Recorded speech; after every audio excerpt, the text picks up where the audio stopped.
tumefika hapa, tunasema asante. Tunamkabidhi mikononi mwako yeye pamoja na familia yake. Tunapoanza ibada iwe mikononi mwako.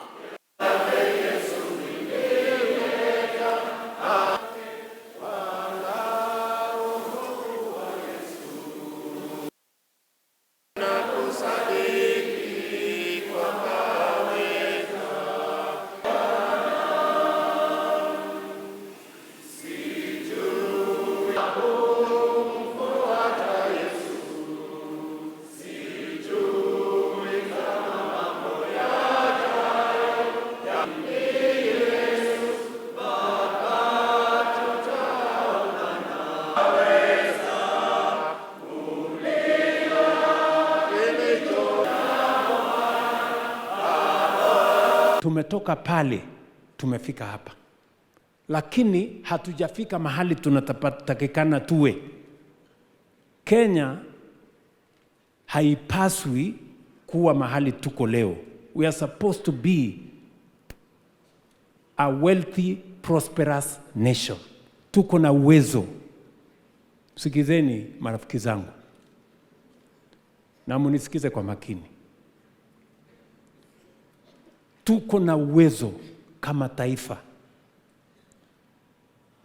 ya kuwa na ajira ya kutosha ya vijana wetu. Tuko na uwezo wa kuzalisha chakula mpaka tufukuze njaa katika taifa letu la Kenya. Mtu asilale njaa tena. We have the capacity. We have what it takes. Na ndio sababu hiyo, kama kuna mtu ambaye alikuwa na taswishi ya vile Kenya inaweza kubadilika, miaka 4 imepita. Tumebadilisha kilimo, tumebadilisha mambo ya matibabu, tumebadilisha mambo ya ajira, tumebadilisha mambo ya masomo, na inawezekana hii nchi yetu ya Kenya ambayo kwa sasa imewekwa mahali inaitwa lower middle income, we must become an upper middle income economy in the next 10 years. And we must progress into a higher income economy subsequently. Nyinyi mnanielewa? Inawezekana. Mimi niko na imani ya kwamba nchi yetu inaweza kupanda hiyo hatua ingine. Na ndio nimesema Kenya yetu hii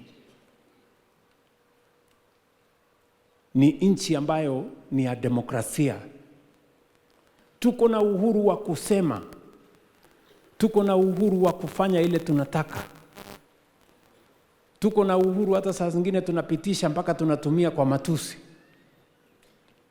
Tuko na uhuru ya kupiga kura kwa mtu ambaye tunataka. We are a robustly democratic country. Tulimfukuza mbeberu ndio tuwe taifa huru. Lakini hatukumfukuza mbeberu tuwe nchi huru na tuendelee kukaa kwa umaskini. Hapana. We are supposed to move. Tuwe nchi huru, nchi ya demokrasia, lakini pia nchi tajiri yenye iko na nafasi ya vijana wetu kufanya kazi, yenye iko na wananchi wetu hawalali njaa, yenye tunaweza kulipia gharama ya matibabu wananchi wote. Hiyo ndio Kenya ambayo tutajivunia sisi wote. And that is the Kenya that is possible. Nyinyi mnanielewa? Sijui kama mko na imani kama mimi. Mko na imani kama mimi? Ya kwamba tunaweza kupeleka hii nchi yetu isonge mbele? Mimi niwaulize marafiki, kama wengine walifanya, nani anasema tuwezi sisi? Tunaweza ama hatuwezi? Sikizeni. Nchi kama Korea na wale wengine walikuwa na sisi, wamesonga mbele, sisi tumewacha nyuma. Hata nchi nyingine kama China ilikuwa nyuma yetu. Just imagine, China ilikuwa nyuma yetu. Wakati tulikuwa GDP ya 450, China ilikuwa 200. Leo China iko 14,000. Mimi nawauliza Wakenya, nawauliza nyinyi marafiki zangu, tusimame pamoja, tujiamini, tupeleke taifa letu la Kenya mbele. Inawezekana. Mahali tulikuwa 2022 sio mahali tulipo sasa. Mungu ametuinua kutoka kiwango moja tuko kiwango ingine. Na Mungu atatuinua kutoka kiwango hiki, mimi niko na imani tutaingia kiwango kingine. Nasema hivyo kwa sababu gani? 2022 tulikuwa na matatizo makubwa ya uchumi. Kwa wale ambaye mnafuatilia uchumi ya dunia, tulia na changamoto kubwa. Kazi ya kwanza nilikuja nikafanya hapa, tulikuwa na matatizo ya madeni ambayo yalikuwa yanayumbisha taifa letu la Kenya. Inflation ilikuwa imefika 9 point something. Pesa zetu za kigeni ilikuwa imekushuka chini mpaka $5 billion. Tulikuwa na ile inaitwa 2.5 months cover of imports. Leo nikisimama mbele yenu, ile inflation ilikuwa 9%, imeteremka iko karibu 5%. Pesa zetu za kigeni, nasimama mbele yenu hapa, pesa zetu za kigeni ambayo ilikuwa imefika bilioni 5 dola za Marekani, leo tumeipandisha imefika bilioni 15.3 ya Kimarekani. Ile exchange rate ya pesa ya Kenya ambayo ilikuwa imefika 165, sasa imedhibiti. Leo inflation exchange rate tumeiteremsha chini, iko 128, 129. Ni mnanielewa? Uchumi ya Kenya sasa, I can speak with authority. Uchumi ya Kenya sasa ni dhabiti. Hatuna tishio la nchi yetu kukosa kulipa madeni. Hatuna tena tishio ya sisi kukosa pesa ya exchange rate ama ya kulipa ile vitu yote tunahitaji. We have enough foreign exchange in our economy, and we have stabilized the economy of Kenya. Bwana asifiwe. Mimi nawaeleza kwa sababu mambo ni mengi, porojo ni mingi, fitina ni nyingi, propaganda ni nyingi, na saa zingine hata kujua ukweli mahali ulipo inakuwa ni changamoto. But I want to tell you today, these are facts you cannot ignore. Our foreign exchange earnings and foreign exchange reserves are 3 times what we had in 2022.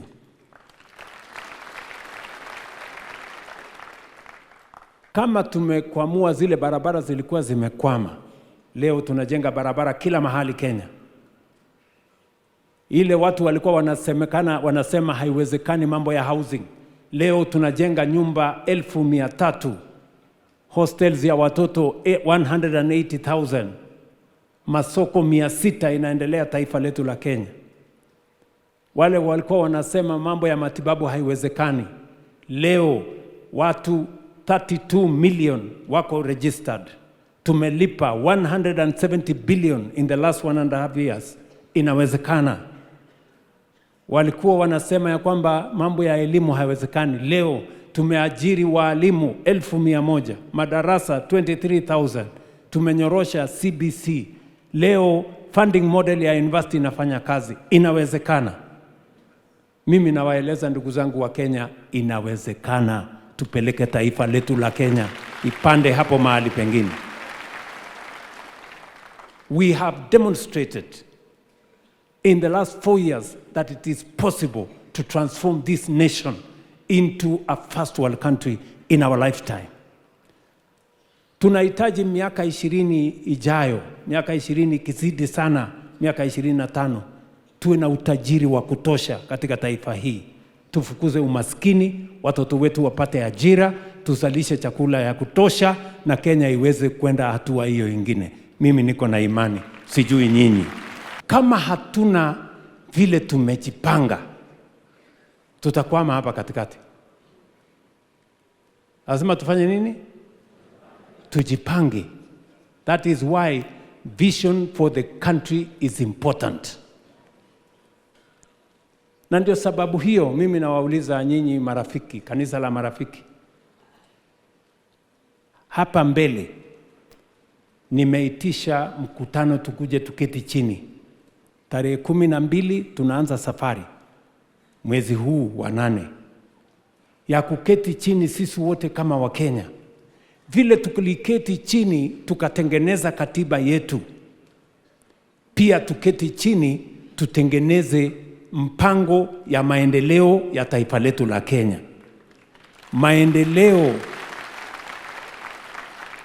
Maendeleo ya taifa letu la Kenya haiwezi kuendelea kwa kupitia karata ya pata na potea. We cannot continue to employ guesswork in the development of our nation. Lazima tuketi chini, tukubaliane vile tutajenga barabara, vile tutaunganisha stima, vile tutapanga ajira ya watoto wetu, tuwe na mpango ya miaka 20-25, tukubaliane ya kwamba hii ndio hatua tutafuatilia. Mheshimiwa Mwai Kibaki alitutengenezea Vision 2030. It is our responsibility to chart the future today, sisi. Na hiyo mpango tutapangana pamoja na watu wote. Hatutaki tena maendeleo ya Kenya iendelee kwa mpango ambayo haina taratibu ama guesswork. Hii guesswork ndio imetusumbua, watu wengine wakatuacha nyuma. We must agree vile tutasonga mbele pamoja. Nyinyi mko tayari kwa hiyo mazungumzo? Si tuzungumze vile Kenya itasonga mbele? Si ndio? Yes. Tulizungumza tukatengeneza katiba. Sasa imefika wakati tuzungumze, tupange maendeleo ya Kenya. Kenya haiwezi kuendelea na hii guesswork, maendeleo start, stop, left, right, east, west, hapana. Tuwe na mpango na tuweke kwa sheria vile maendeleo itaendelea mbele. Nyinyi mko tayari?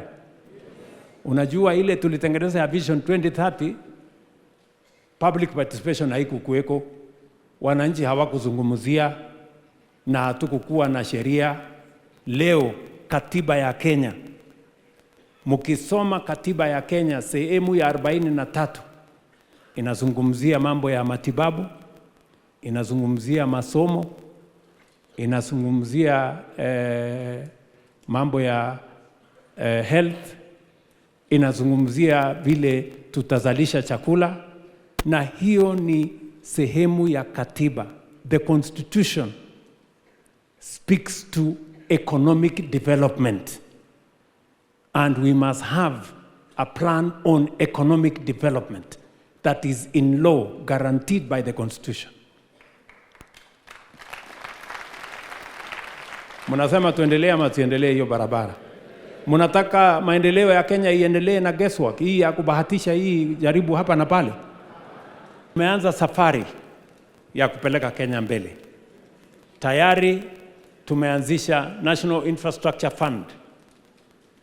Mimi nimesema ile barabara tulitengeneza kwa miaka 50 ni kilomita 20,000 ya lami.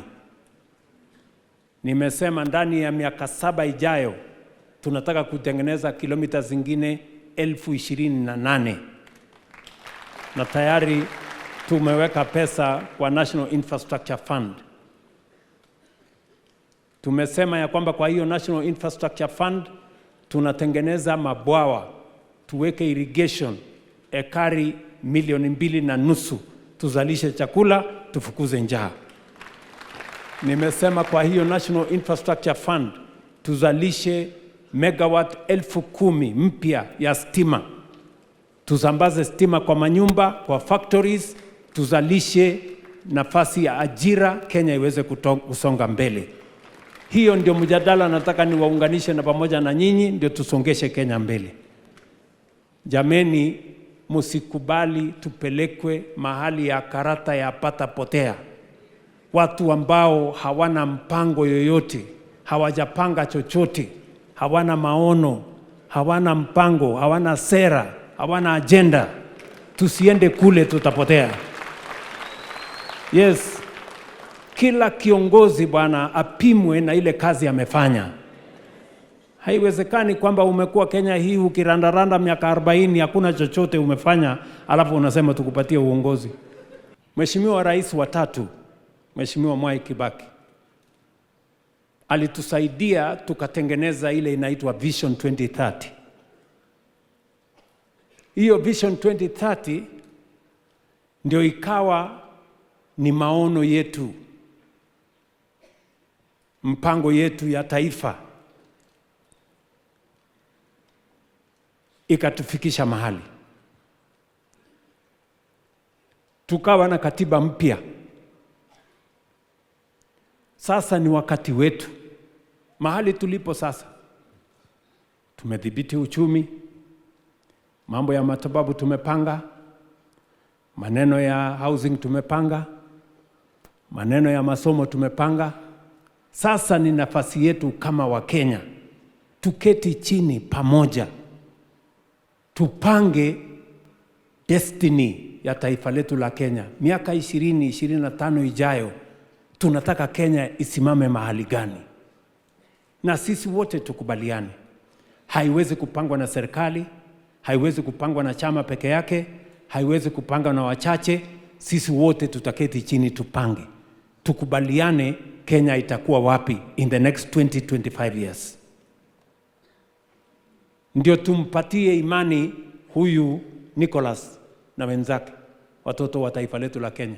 Tuwaambie nafasi ya kazi itapatikana vipi. Tuwaambie wale wanalala njaa watawacha kulala njaa lini. That is what we must agree as a nation. Kama kuna mtu alikuwa na wasiwasi ama taswishi ya kwamba inawezekana, we have demonstrated in the last 4 years that it is doable. It is possible. So let's do it. Sikizeni marafiki zangu. Kenya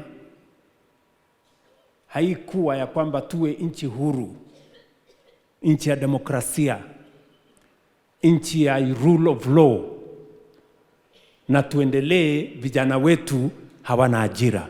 No. Tuendelee bado kuna watu hawawezi kupata matibabu. Hapana. Tuendelee ati bado kuna watu wanalala njaa. Hapana.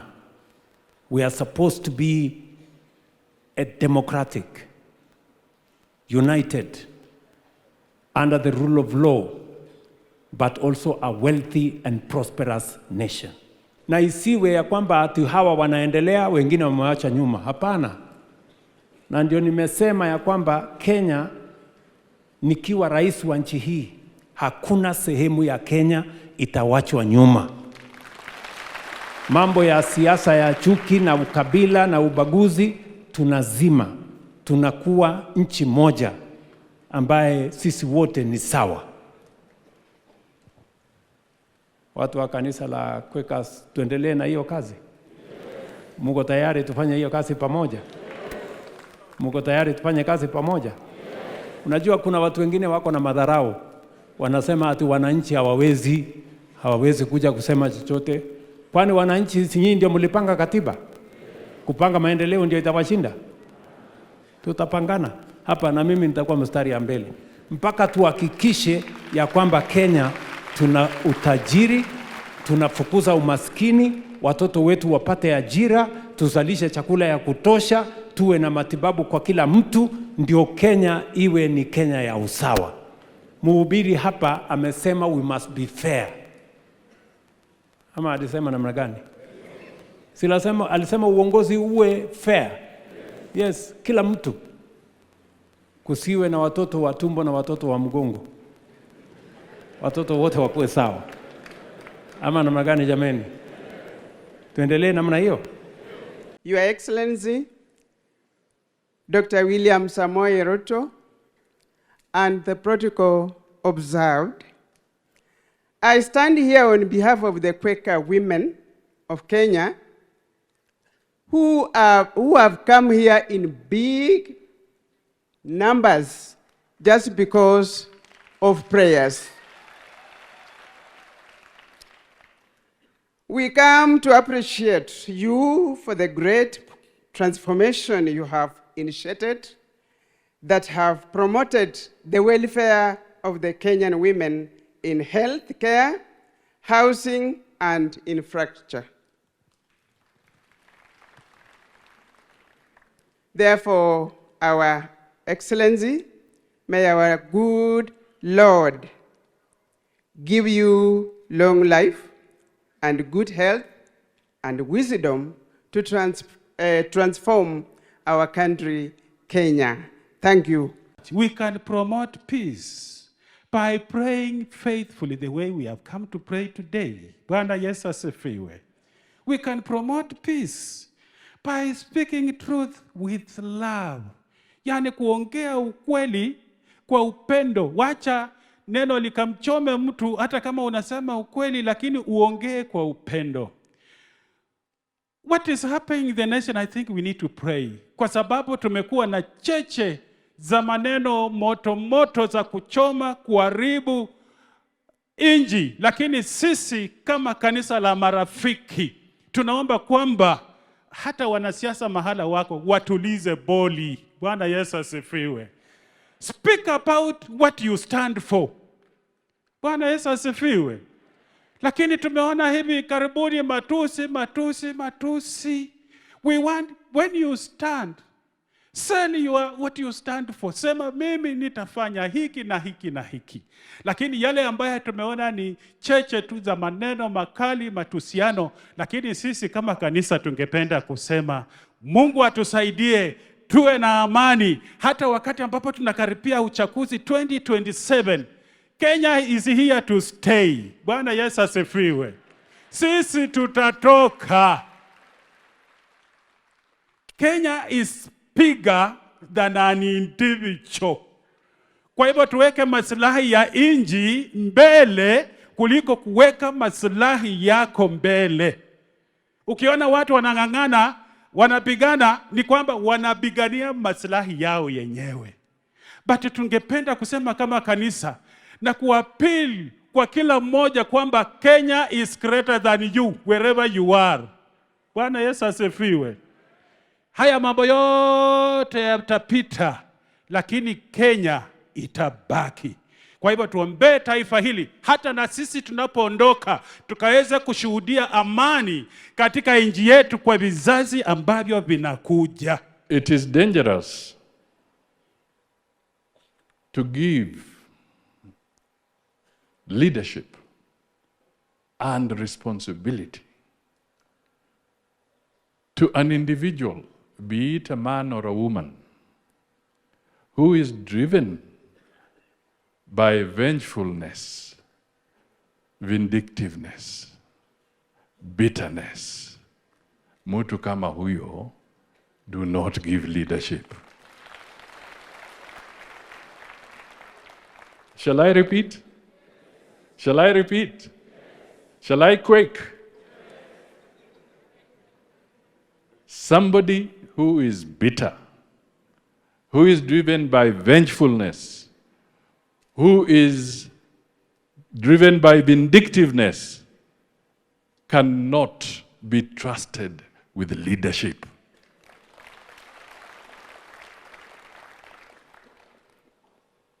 We must stand firm as a nation and know that leading a nation is bigger and more complex. It requires patience, humility, as you have said in the many speakers that have come here in the sermons.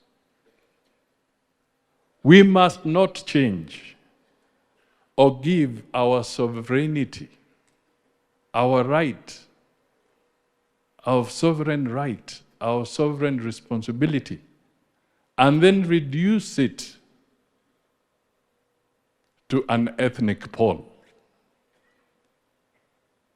Mnanielewa?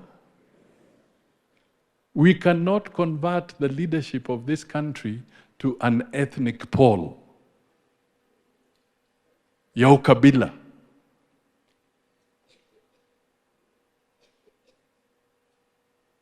It cannot be. The leadership of this nation is not about ethnic polling. It's not about tribalism. It is about safeguarding the lives of all the 55, 56 million people in Kenya. And that is the responsibility that we bestowed on President William Ruto through the ballot. And there shall be peaceful elections in Kenya. Don't be cheated. Kenya has maintained democratic principles, and President Ruto will uphold those rights for all Kenyans. Mr. President, and to the Quakers, we are surrounded by conflict. Diplomat number one for this country is President William Ruto.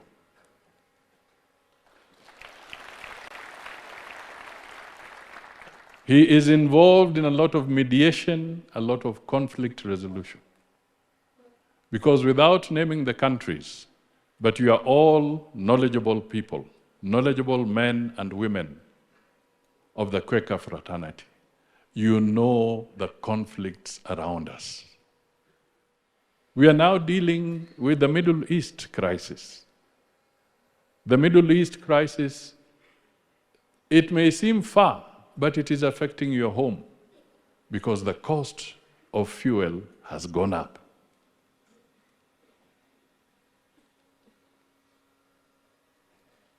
The gentleman seated there, who is our president, has got to figure out, in the middle of these rising costs, in the middle of these challenges, how can I also have policies and interventions that can mitigate the impact of that war? Fertilizer is being brought at a managed level. Fuel has to be kept at a managed level. But the war is not over. They are still fighting. The Strait of Hormuz, the Strait of Mandeb, all are being zinanyongwa. So the impact is going to be there. It calls for leadership, it calls for stability, it calls for planning. That is where President Ruto gives us direction.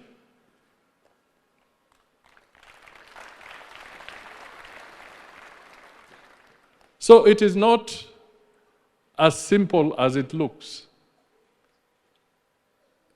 Sio ile wakati mtu anasimama kwa jukwaa, anacheza dansi, anafikiri sasa amepata uongozi wa taifa la Kenya.